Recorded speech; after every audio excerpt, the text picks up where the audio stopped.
Оштуу телеканалынын эфирдик убактысын сайт кабар түрмөк улантат. Интернет желесинен алынган кабарлардын топтому менен тааныштырууну баштайбыз. Аны мен Абдумалик Базарбаев алып барам, бизден алыстабай туруңуз. Москва шаарында метрода көз жарган 29 жаштагы келин боюнча маалымат такталууда. Бул тууралуу Кыргыз өлкөсүнүн Орусиядагы элчилигинин басма сөз катчысы Алмаш Алтымышбаева билдирди. Москвада метрода төрөгөн мекендешибиз боюнча учурда тийишелүү маалыматтар каралууда. Бул боюнча атайын юристтер иш алып барып жатат. Толук маалымат такталганда кабарлайбыз, деди Алтымышева.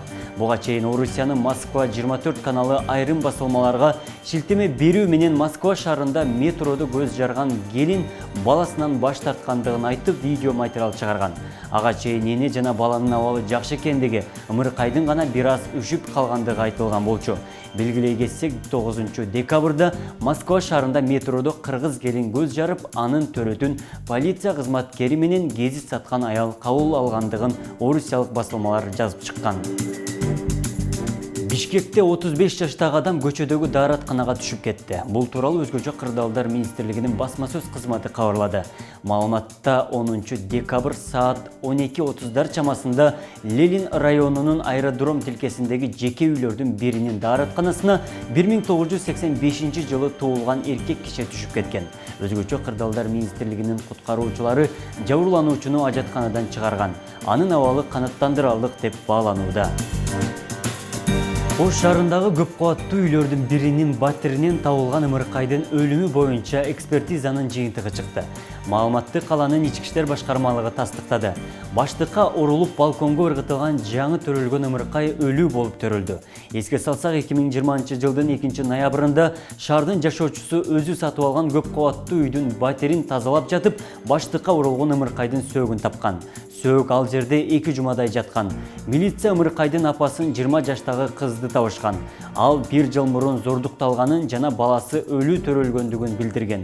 Экспертизанын жыйынтыгы бала өлүү төрөлгөндүгүн тастыктап, бирок зордуктоо болгонун тастыктаган эмес. Экспертизанын жыйынтыгынан кийин 20 жаштагы шектүүнүн ишинин материалдары юридикалык баа берүү үчүн прокуратурага өткөрүлүп берилген. Андан кийин шектүүгө чара көрүлөт. АКШнын мамлекеттик департаменти Кыргызстандын бажы кызматынын башчысынын мурдагы орун басары Райымбек Матраимовдун жубайы Уулкан Тургунованы дагы Магнитский тизмесине киргизди. Бул тууралуу АКШнын мамлекеттик катчысы Майк Помпео Твиттердеги баракчасына жазды. Бүгүн мен Кыргызстандын мурдагы аткаминери Райымбек Матраимов менен анын жубайын коррупциялык аракеттери үчүн Магнитский тизмесине киргиздим. Биз биргеликте коррупцияга каршы турабыз жана глобалдык деңгээлде адам укуктарынын бузулушун токтотуу үчүн жоопкерчиликти күчөтөбүз, деп жазды. АКШнын Кыргызстандагы элчилиги да бул кара тизме тууралуу мамлекеттик катчы Майк Помпеонун билдирүүсүн таратты. Анда дүйнө жүзүндөгү коррупцияга жана адам укуктарын бузууга катышкандарга каршы глобалдык Магнитский актысынын алкагында киргизилген санкциялардын максаты тууралуу да айтылды. Кечээ 10 декабрда бир катар министрлер Кыргызстан-Пакистан бизнес форумуна катышкан.